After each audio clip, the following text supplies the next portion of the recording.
मधुपातरितायते मधुक्षरन्ति सिन्धवः मध्वीर्न सन्तोषधीः मधुनक्तम् उतोषसि मधुमत्पार्थिवगुं रजहम् मधुदौरस्तु न पिता मधुमन्नो वनस्पतिर्मधुमागुमस्तु सूर्यः मध्वीर्गावो भवन्तु नः ॐ शान्तिः शान्तिः शान्तिः. May the winds blow sweetly, may the rivers flow sweetly, may the trees and plants be sweet to us, may days and nights be sweet to us, may the dust of the earth be sweet to us, may the sun shine on us sweetly, may all beings be happy, may all beings be peaceful, may all beings be blissful. Peace, peace, peace be unto all. Friends, I am extremely happy today to introduce Swami Sarvagatananda to you.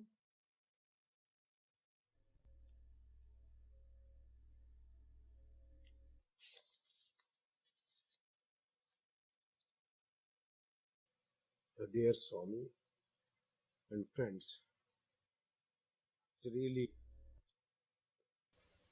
a great occasion for me also to join the Golden Jubilee celebrations of this great center. I remember Swami Sarvagatananda when I was in India in 1935. By chance, I was there in Delhi. They were observing the birthday of Swami Vivekananda on 27th of January 1935. And I just visited that place. And Swami just finished the center, not completely, a little bit left.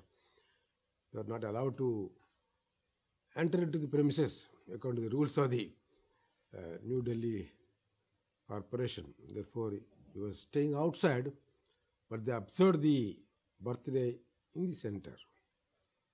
For the first time for me to see a celebration in a mott or ashrama, Vivekananda's birthday.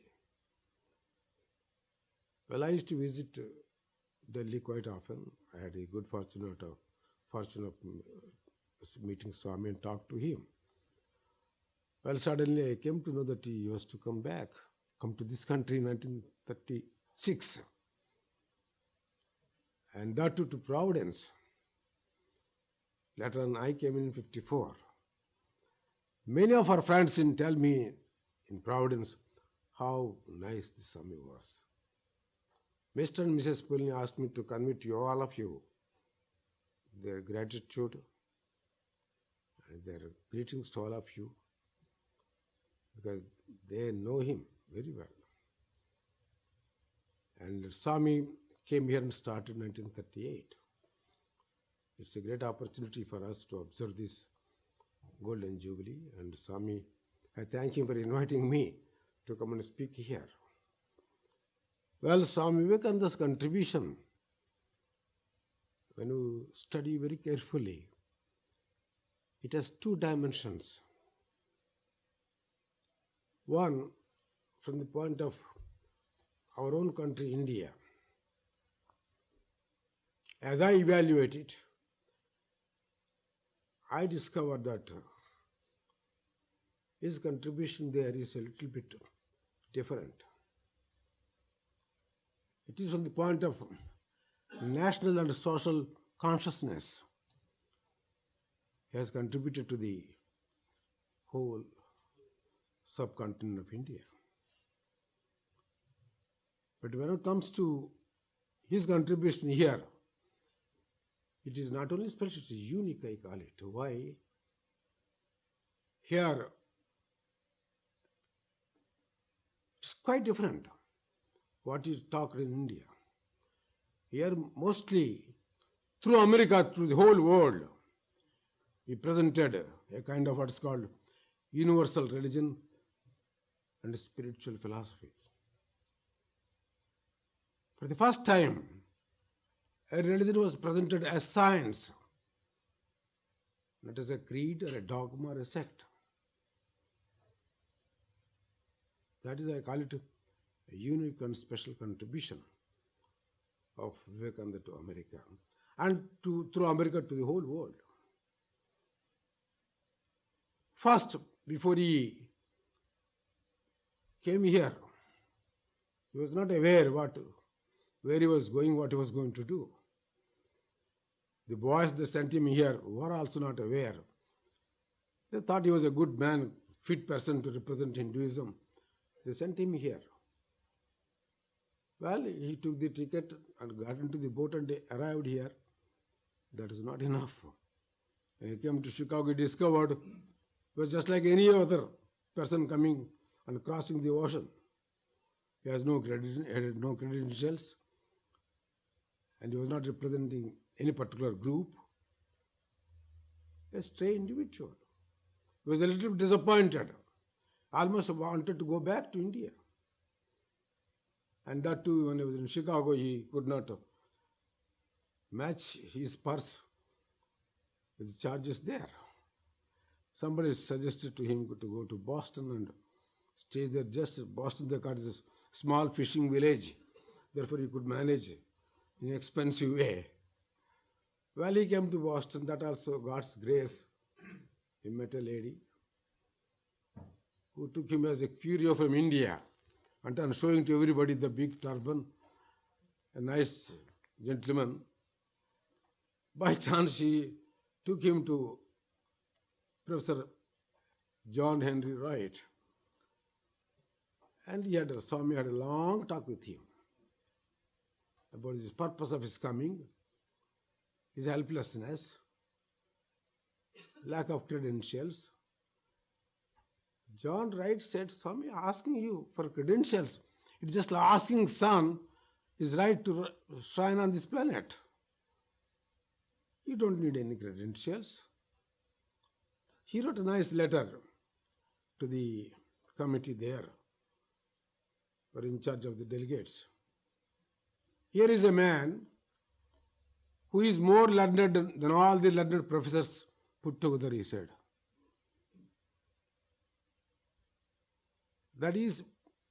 That Professor Wright discovered Swamiji. Rather, America discovered Swamiji through Professor Wright.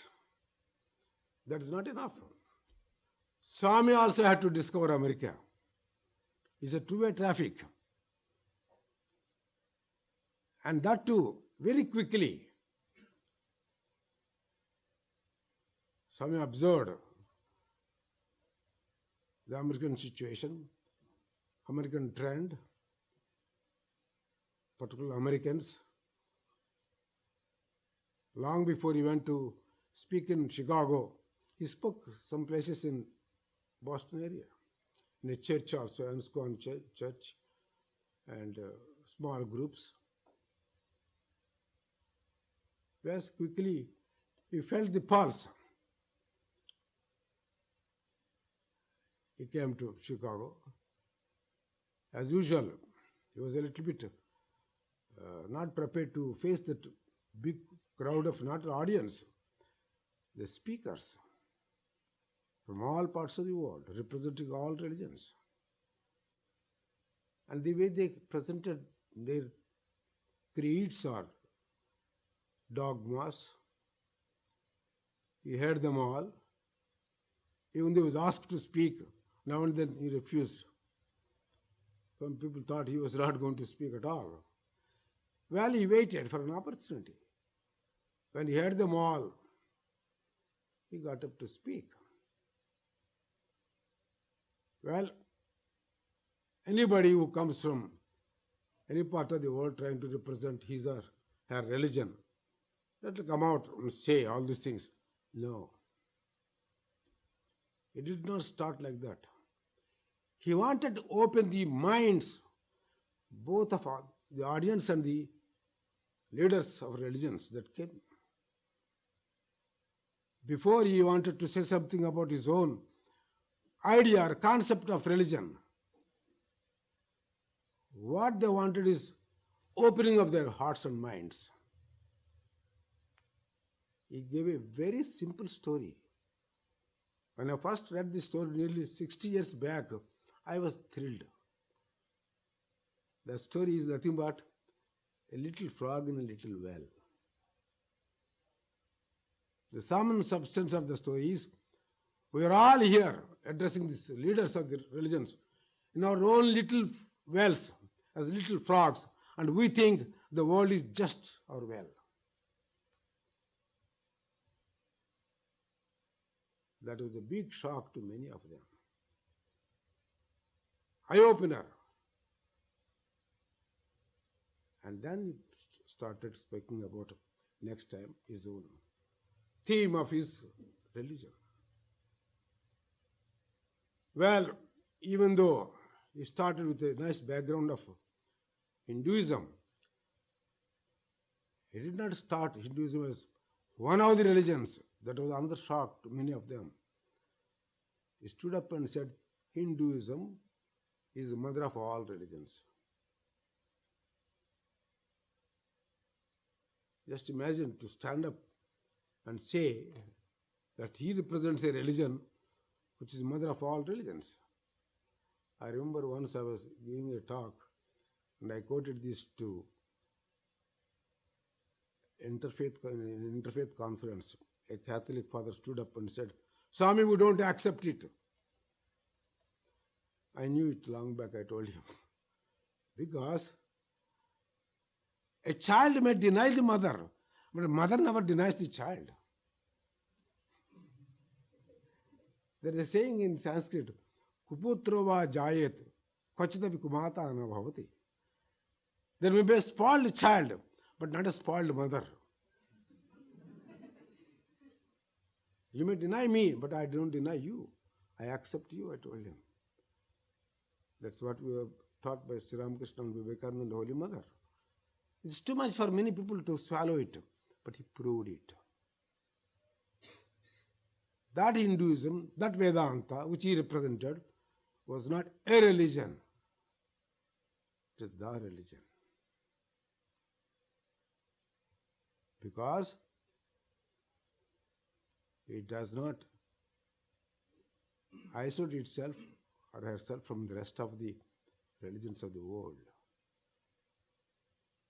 That Hinduism he beautifully presented and said Hinduism stands for what is called universality. It stands for what is called, it represents, tries to present the all-inclusiveness of the spiritual thought. It's very difficult to swallow this, but it's true. Hinduism is not based on any particular one book or one person. So many saints and sages inspired, contributed, discovered spiritual values and spiritual truths. All those things are before us for the last 5,000 years as one single packet called Hinduism or Vedanta. And those sages and saints, Vivekananda said, that discoverers of the spiritual laws, they are eternal. And that presentation has helped many people just to have an idea what he is going to say.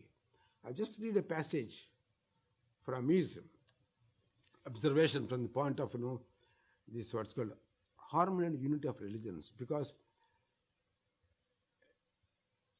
while presenting the spiritual thought, there are 4 aspects that are in it, as presented by Swamiji, the special contribution. First is unity and harmony of all religions. And second, religion is scientific.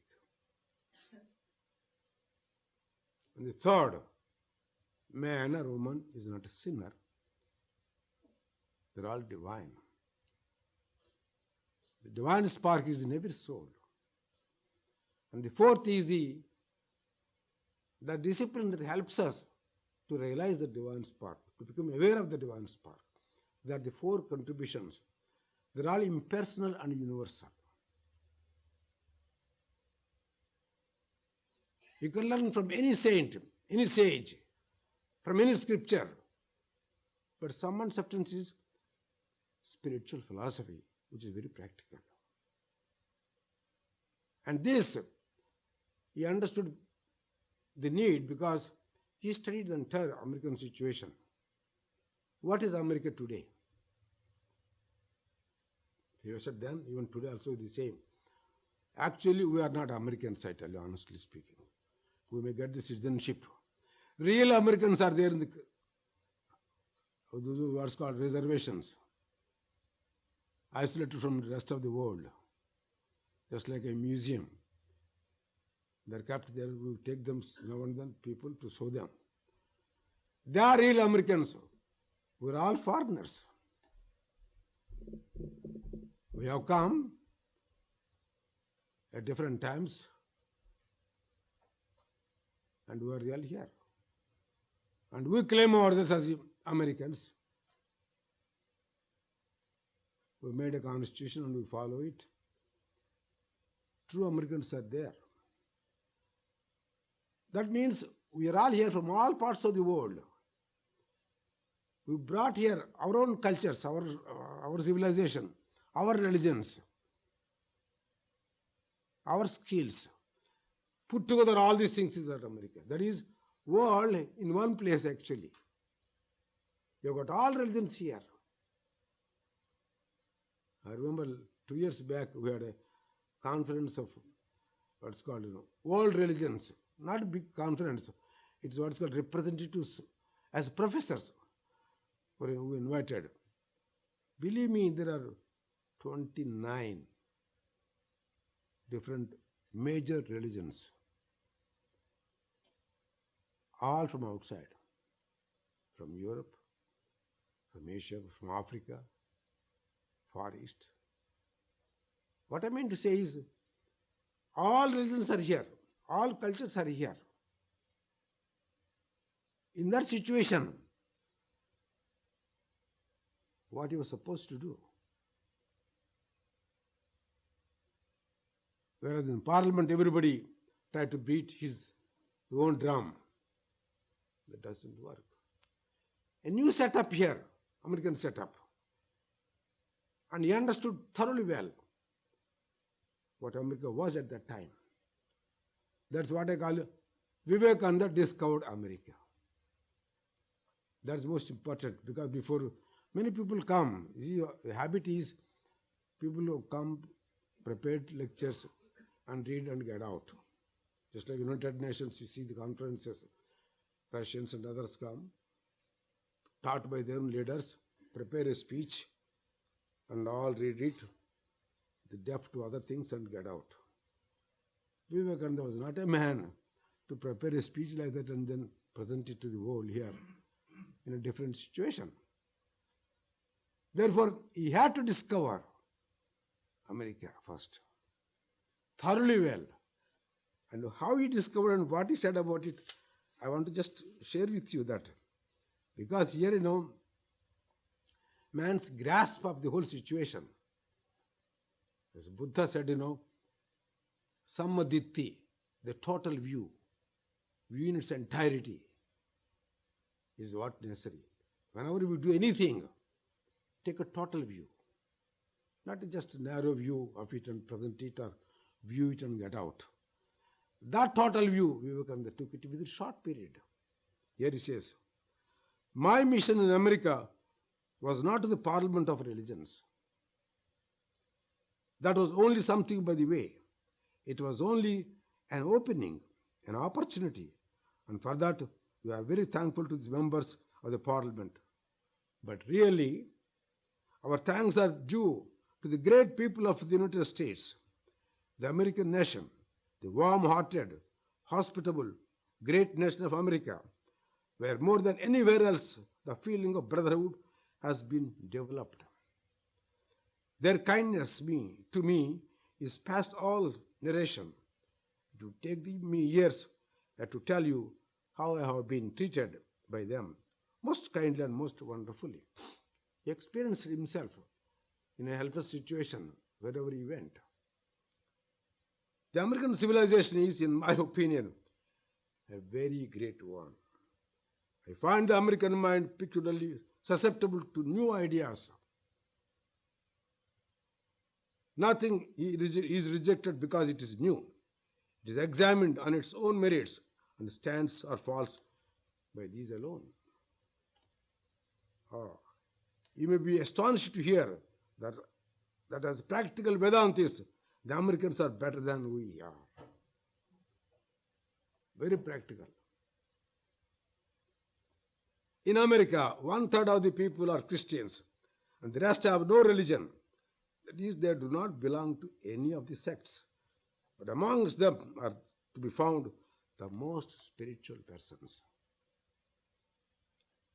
America is the best field in the world to carry out my ideas, the Vedanta. That's why he made this platform here, America. And through America to the whole world. What he spoke in those 3 or 4 years, to me, the essence of all religions. It's a wonderful way of what's called interpreting the teachings of Sri Ramakrishna. He was not a man who could easily swallow anything. I'm sure many of you have read Gospel of Sri Ramakrishna. How many times he used to put questions to him, in annoying him, doubting him, testing him. Many times we think, for one test, we said, doubting Thomas. Vivekananda doubted many times. Did you know why? It is for us. I would have doubted the same way. I would have tested him the same way. For our sake, he examined, tested, verified, and proved beyond doubt what he was telling is true, absolutely true, Sri Ramakrishna's. And whatever he heard, all those revelations, seeing him, absorbing, assimilating, and he tried to present to us, in his own words, to the modern mind, a scientific mind. Because in this age, we don't follow traditional values. We want something more than what tradition says. Is it true? This question we put. And that Vivekananda absorbed, assimilated, and has come to us that wonderful interpretation of Sri Ramakrishna's teachings. And most scientific way. That is his special contribution, and this is the place. Americans were ready for it, and they were seeking, then even now. Therefore, in that process, Vivekananda tried to present what is called one religion. A religion which is harmonious, which is more practical, and that you find in this wonderful presentation of Vivekananda. As he understood it, he placed before American public without the mention of his own teacher even. That is the great restraining power of Vivekananda. Many times people questioned him, his background. He said, why do you worry about it? Verify the truth that I am telling before you. The idea is this. The first contribution to the harmony and unity of religions. There is one religion. Religions are many. One truth. People call it by various names. One God that inspires all saints and sages. This universality, this impersonal aspect is that you find in this presentation. That's why Roman Rolla, when he read later on Vivekananda's works, he said, he called it universal gospel. A French scholar, to call it universal gospel, you just imagine. That shows all these lectures that he gave in this country sum up to that wonderful concept, what's called, he is not a man that belonged to any particular creed or a sect or a religion. He was understood the meaning of all religions, all prophets, and trying to tell us something more that is needed now. When he said, 1/3 of Americans are Catholics, the rest, some of them do not believe in anything. Why they do not believe? I have seen many times people, I put this question, why you don't believe in God? Don't mention that name, he said. Well, minister. Minister meant that. He is humanist. Why? Meaningless term it is actually. Some people believe it. Some people do not believe it. Those who believe it, there are two types again. Those who go down to churches and synagogues and temples, bow down to all these things and do everything. Those two types are these. That is religiosity. Religious piety. Static religiosity. We don't put question. My mother told me, my father told me, my priest told me that I am following it. There are two dangers in this. One is reverential insensibility. We're all revere. When we go to this, do like this, bow down like this, all things we do, insensible. Heart doesn't move at all. We don't feel at all. Out of habit we do it. The second danger is irreverent sensitivity. They're not reverent at all. I've seen priests who are paid for a job. They do everything. Irreverent, but very sensitive they are. If you just mention one word, they're very sensitive. Irreverent sensitivity, reverential insensibility. These are two dangers we have got when we blindly follow any religion. Much of religion is like that, I tell you.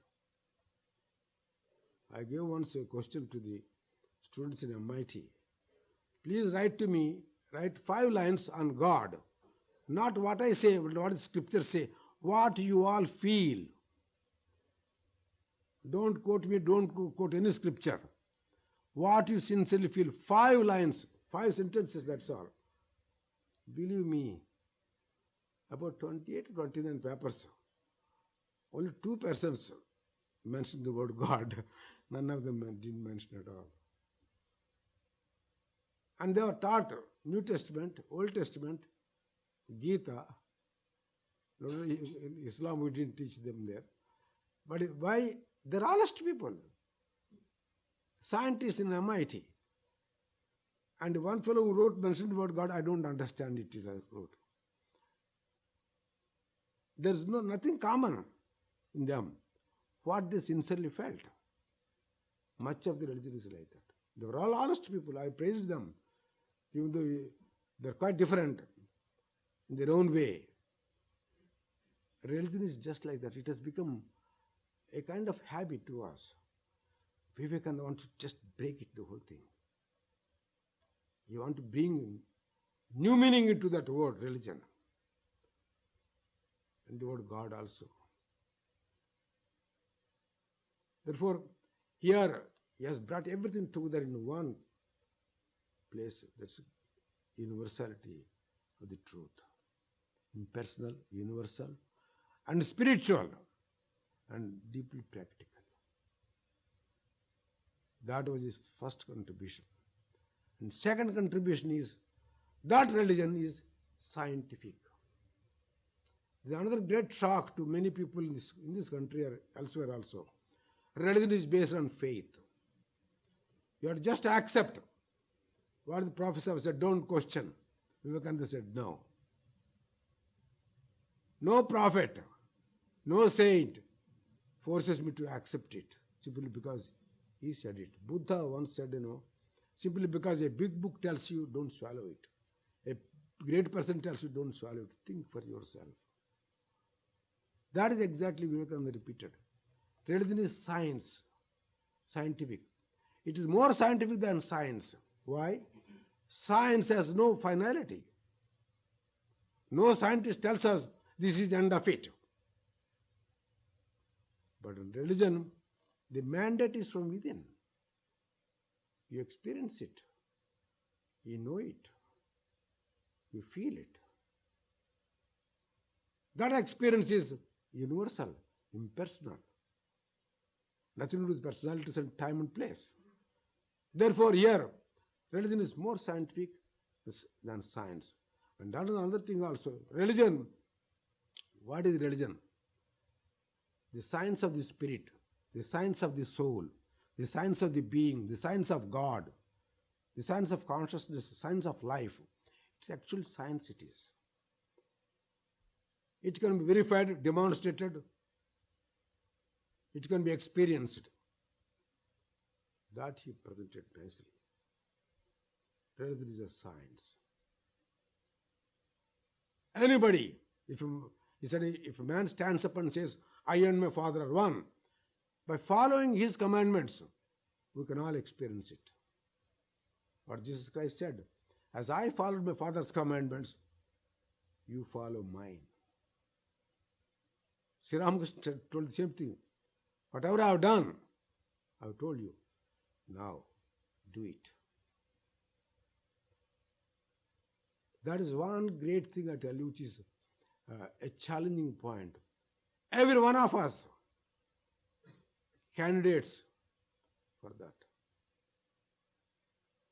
It is really scientific, it is. Follow the disciplines, follow the commandments. All the disciplines that you find in different religions, follow them. You are sure to realize it, not out there. God is within you. And Vivekananda beautifully presented analyzing science in this, read Jnana Yoga. The whole book is nothing but, to me, spiritual philosophy, which is very practical. And there you find how beautifully presented God, Brahman, soul, or Atman, or the universe. It's all one unit, it is. Now the modern science comes and tells you the whole planet of ours is a single cell. Mind that. Imagine a single cell. We're all there, 5 billion people, with all these mountains and rivers and oceans. We are all there in that small cell. Non-separate, mind that. Vivekananda said, the whole universe is one unit, he said.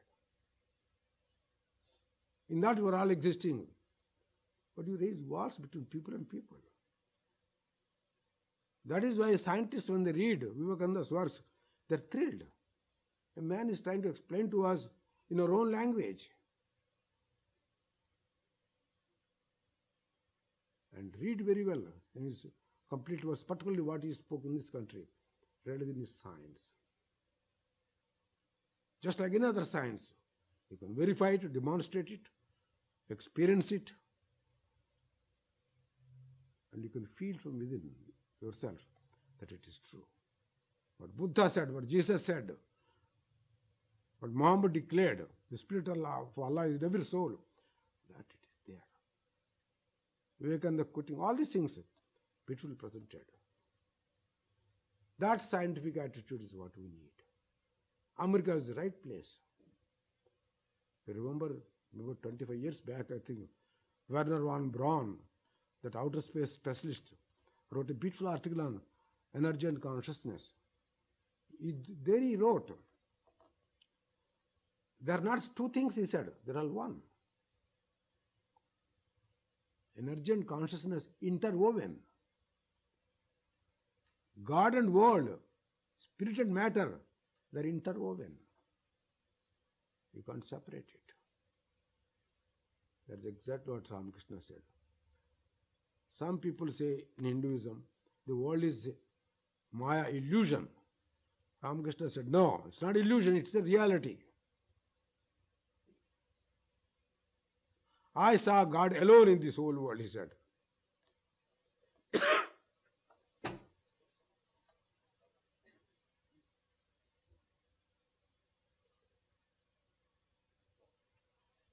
This one single unit actually. We have this Big Bang theory when they presented to us. What is that Big Bang theory?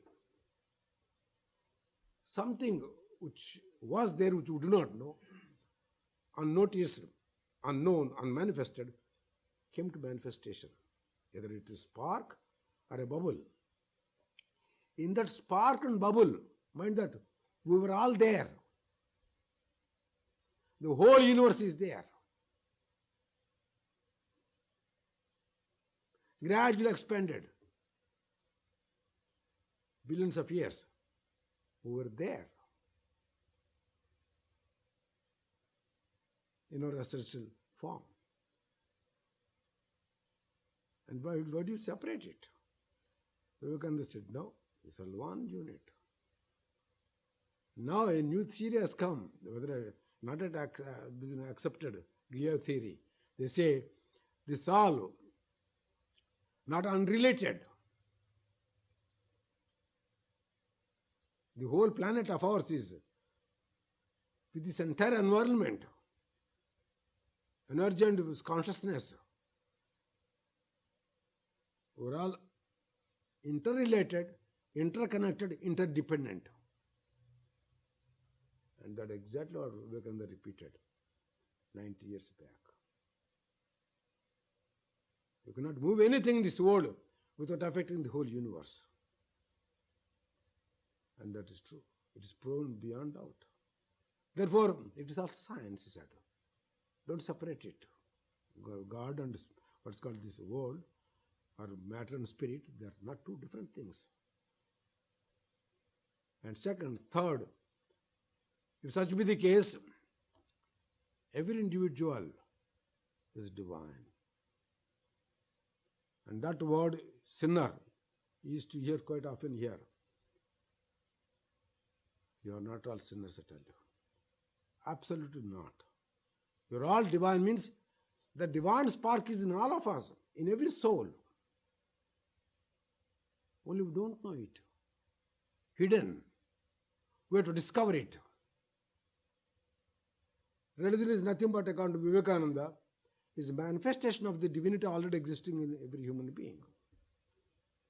Man is divine. That is one word he used to repeat quite often wherever he went in this country. Don't think that you are a puny creature. You are a sinner. Sin we commit out of ignorance. Crime we commit, we are not criminals. Murder we commit, we are not murderers. And every religion tells you that God is within you. Old Testament tells you, you are created in His image. New Testament tells you, the kingdom of heaven is within you. Islam tells you, the spirit of Allah is in every soul. And Buddha declared, light of truth is in every being. We say Atman is in all of us. And Vivekananda said, you are divine. Don't underestimate your own potentials. The divinity of man, divinity of woman, divinity of every soul, he proclaimed. God is not out there. God is within all of us. And to prove that, he got a good example. When we fought here in this country, more than 200 years back for independence, what did we do? We threw the king out.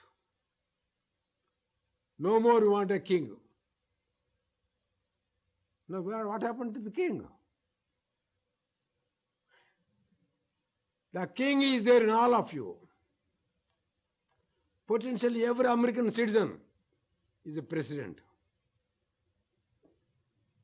Only you have to prove beyond doubt that you can deliver the goods. They will do justice to the whole nation, protect the whole country, lead you well. You have to prove, that's all, nothing else. Every man and woman, potentially the president. We don't realize many times. That is the truth. We don't bring a president king from outside. Therefore, God is in all of you. Manifest the divine. There are methods to manifest. If you have got to, what's called, the conviction is in you, I can do it. You can do it. I do not know many of you remember 1956 when I was here, John Kennedy, he came to Chicago. He wanted to be the vice president under what's called Adlai Stevenson. They considered him the little kid, I tell you. Everybody said, oh, he is just a kid, no good. They put him out. They did not even make him to speak even, allow him to speak. And that fellow was hurt. And I remember he told a friend of his, well, you know, I have to prove them. I have to prove to them that I am not a kid. Imagine, he started his campaign in 1956. His few lectures I heard in Boston. Then I thought he is the presidential timber, definitely. He got up. He proved, organized, mobilized resources. Because he had faith in him. That's what we need. Vivekananda said, have faith in yourself. You can be anything. Americans believed it actually. Many people like this presentation. Have faith in yourself. You can do it. Because you have that potential, you are strong, you are divine. And that is another great thing. You are not a sinner. It's a sin to call a man a sinner, he said. Divinity is within you. Divinity of the individual. Now question comes here, how to become aware of the divinity? What is the way? That awareness of the divinity is a very important thing. There are disciplines. Every religion tells you what you should do. Follow any religion, not one way. There are so many methods. People say there is only one way. No. Sri Ramakrishna said, Jato mat tato pat.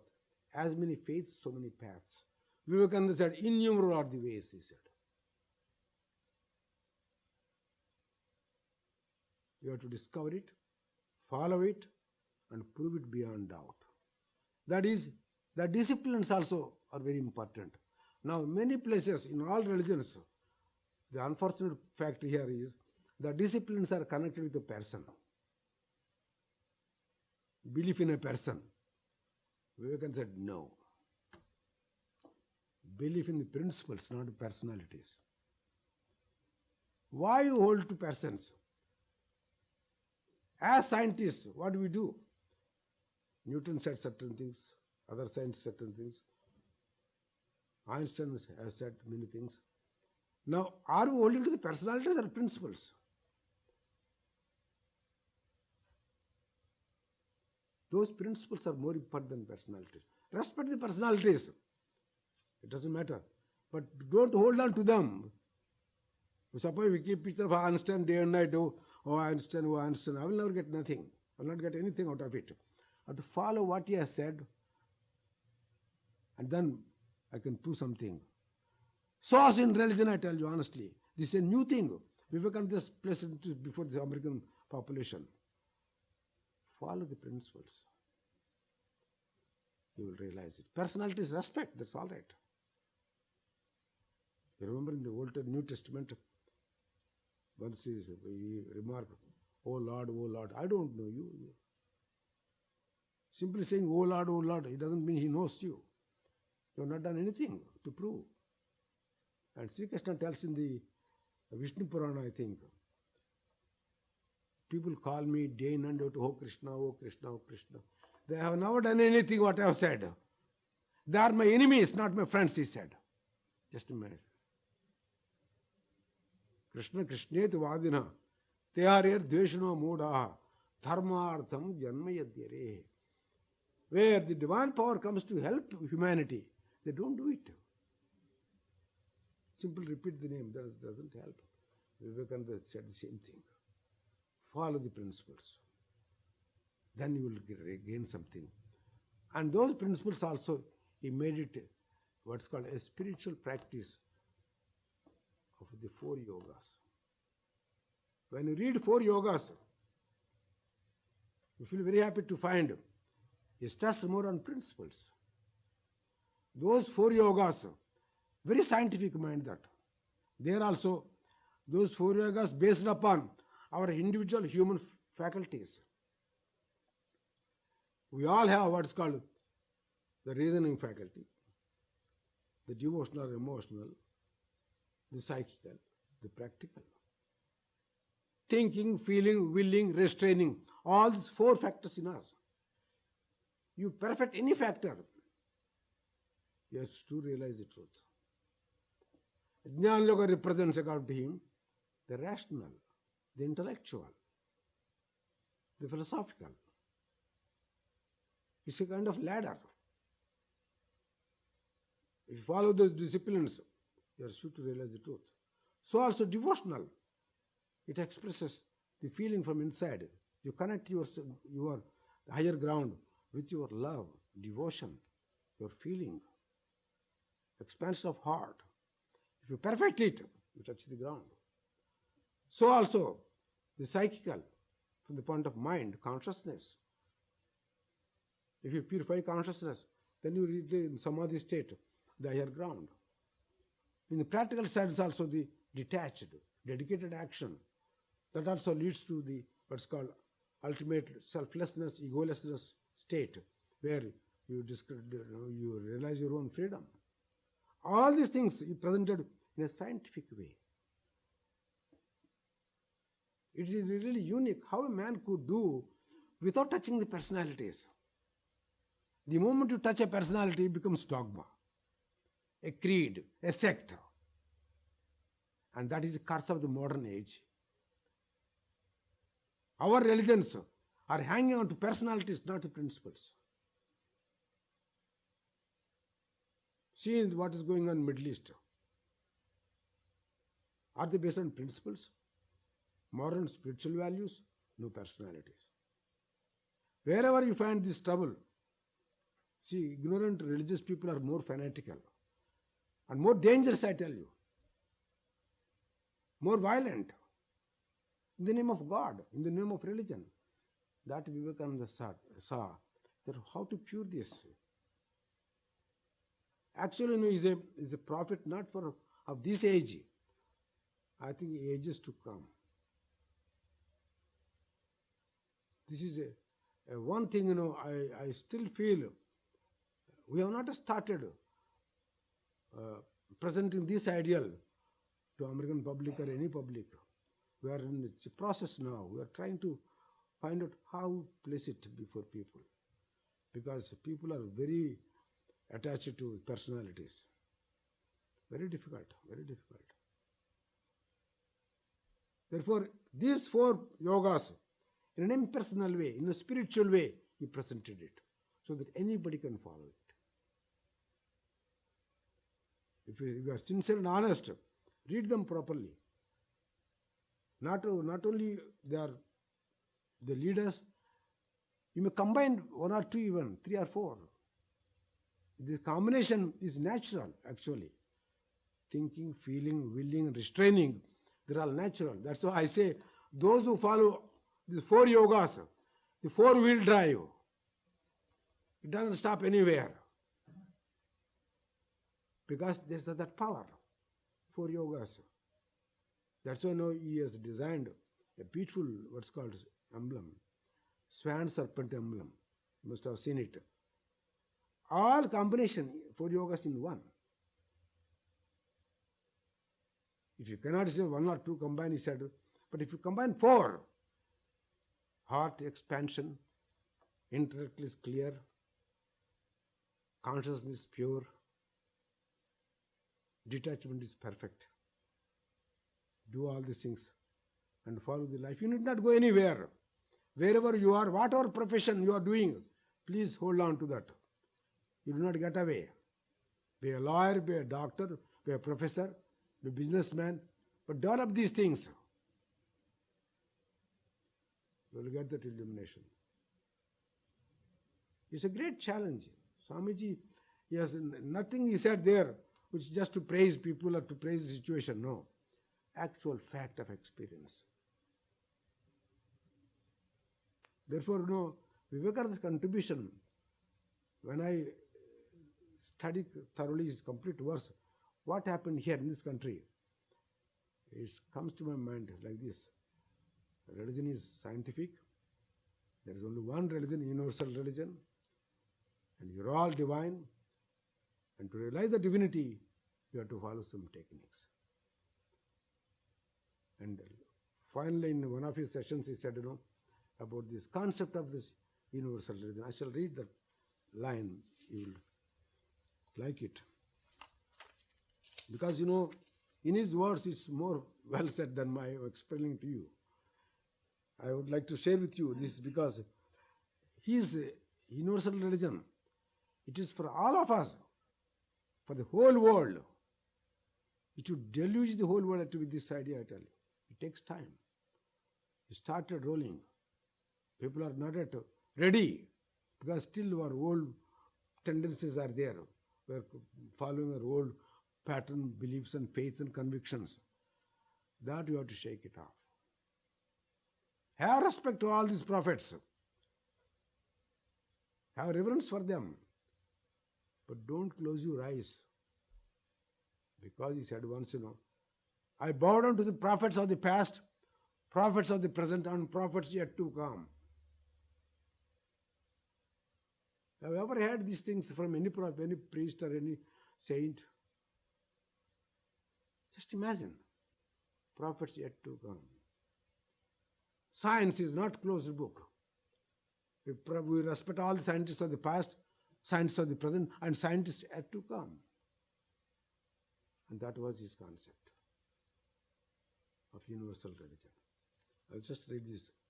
If there is ever to be a universal religion, it must be one which will have no location in place or time, which will be infinite like the God it will preach, and whose sun will shine upon the followers of Krishna and of Christ, and saints and sinners alike, which will not be Brahminical or Buddhistic, Christian or Mohammedan, but the sum total of all these, and still have infinite space for development, which in its Catholicity will embrace in its infinite arms and find a place for every human being, from the lowest groveling savage, not far removed from the brute, to the highest man towering by the virtues of his head and heart, almost above humanity, making society stand in awe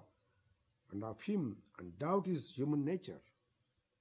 It will be a religion which will have no place for persecution or intolerance in its polity, which will recognize divinity in every man and woman, and whose scope, whose force will be centered in aiding humanity to realize its own true nature, divine nature. That was Vivekananda's contribution, special contribution to the whole world. That was his religion.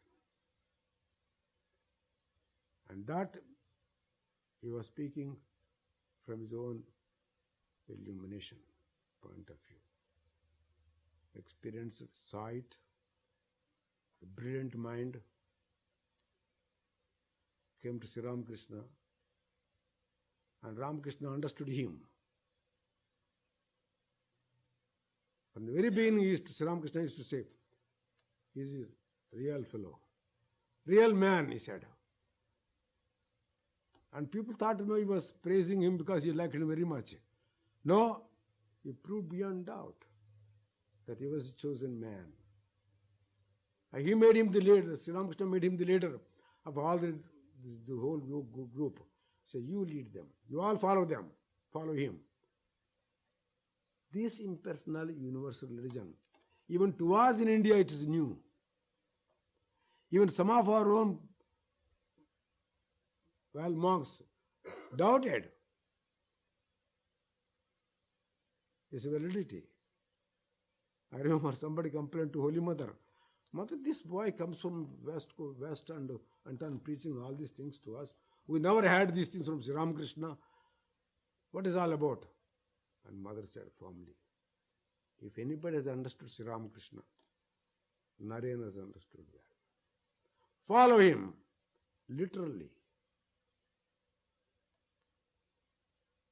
None of you know what Sri Ramakrishna said to him, what he meant.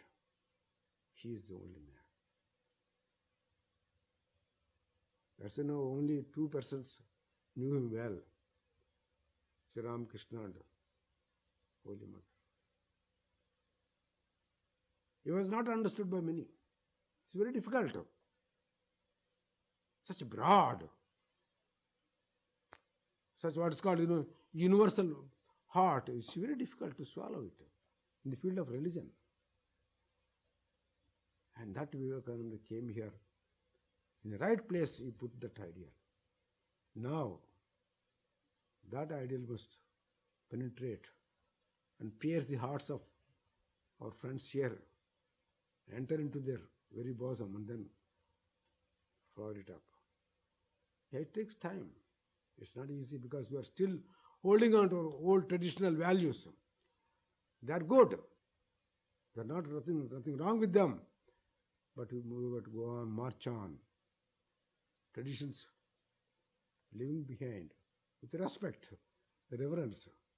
But we would march on to a scientific religion because the world is in need of this religion now.